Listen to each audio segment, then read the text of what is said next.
Hello guys, मेरा नाम ईशान है और आज हम लोग रशिया यूक्रेन वॉर के बारे में बात करेंगे।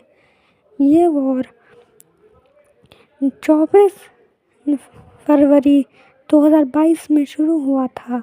इसके कुछ कारण, युद्ध के कारण नाटो का विस्तार, यूक्रेन के नाटो में शामिल होने के संभावना रूस के लिए एक बड़ी सुरक्षा चुनौती थी। रूस का मानना था कि नाटो का विस्तार पूर्व की ओर उसकी सीमाओं के करीब हो रहा है, जो उसकी सुरक्षा के लिए खतरा पैदा करता है। यूक्रेन में रूसी प्रभाव का असर। यूक्रेन ने लोकतंत्र का उदय और यूरोप के साथ संबंधों का गहरा होना रूस के प्रभाव को कम कर रहा था। डोनबास क्षेत्र में संघर्ष। पूर्वी यूक्रेन के डोनबास क्षेत्र में 2024 से ही रूस समर्थित अलगाववादियों और यूक्रेन की सेना के बीच संघर्ष चल रहा था। युद्ध का समयक्रम। 2022 फरवरी, रूस ने यूक्रेन पर पूर्ण स्तरीय आक्रमण शुरू किया। मार्च, रूस ने यूक्रेन के कई शहरों पर कब्जा कर लिया, लेकिन कीव पर कब्जा करने में असफल रहा। अप्रैल मई, युद्ध का केंद्र दक्षिणी और पूर्वी यूक्रेन में स्थानांतरित हुआ। जून, रूस ने खेरसोन शहर पर कब्जा कर लिया। 2023 जनवरी से मार्च, दोनों पक्षों के बीच भारी लड़ाई जारी है। अप्रैल जून, रूस ने पूर्वी यूक्रेन में धीमी लेकिन निरंतर प्रगति की।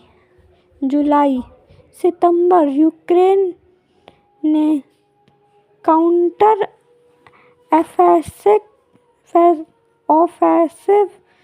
ऑफेंसिव शुरू किया और कुछ क्षेत्रों को वापस जीत लिया।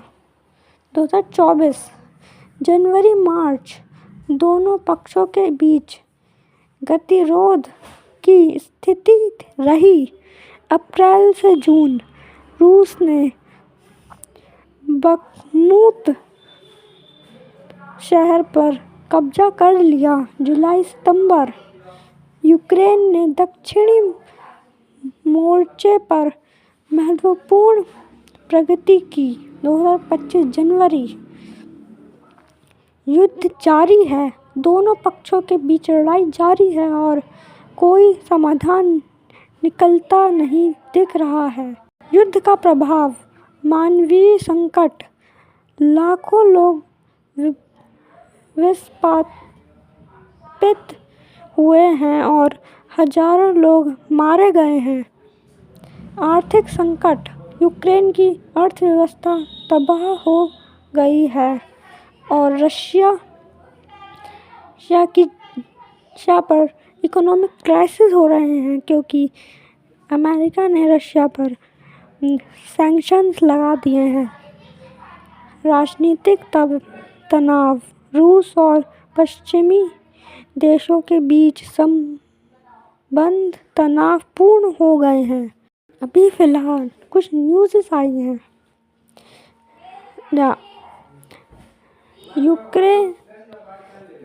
यूक्रेन ने अपना लेज़र वेपन दिखाया है, जो बहुत ही कम देशों के पास है। यहाँ तक कि इंडिया के पास भी ये लेज़र वेपन नहीं है। और यूक्रेन के लड़ाकू विमान रशिया के अंदर तक घुस रहे हैं, काफ़ी अंदर तक, जो रशिया के डिफेंसिव फोर्स को बहुत कमज़ोर दिखाता है। और इस युद्ध को यूरोपियन देशों ने सोचा था कि डोनाल्ड ट्रंप के प्रेसिडेंट बनने से पहले ख़त्म किया जाए, पर डोनाल्ड ट्रंप कुर्सी पर जल्द ही बैठने वाले हैं। इस जनवले हैं, बस कुछ ही समय बचा है। आखिरी बात, मेरी कैलकुलेशंस के हिसाब से यह युद्ध जल्दी ख़त्म होने वाला है। इस युद्ध को 3 साल होने वाले हैं।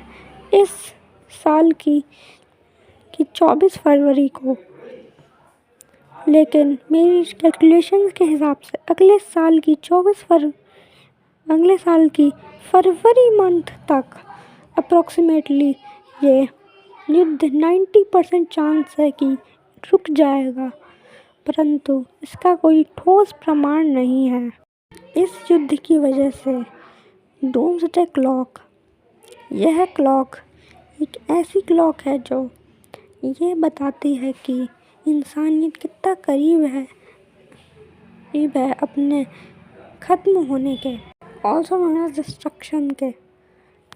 इस क्लॉक को तो साइंटिस्ट ने बनाया था जब 1947 में ड्यू टू न्यूक्लियर वेपन्स और इस मैनहट्टन प्रोजेक्ट के अंदर इस क्लॉक में अगर 12 बज जाएंगे तो इसका मतलब ह्यूमैनिटी अब ख़त्म होने वाली है।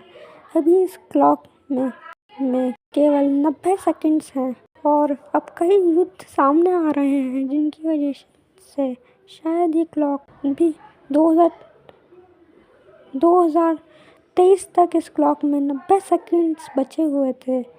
रशिया यूक्रेन वॉर की वजह से सिर्फ और ये अभी तक सबसे पास पहुंची है 12 बजने के। एक बात और, यूक्रेन वॉर में रशिया ने नॉर्थ कोरिया सोल्जर रिक्रूट करवाए हैं, तो उनमें से कुछ ने सुसाइड किया है।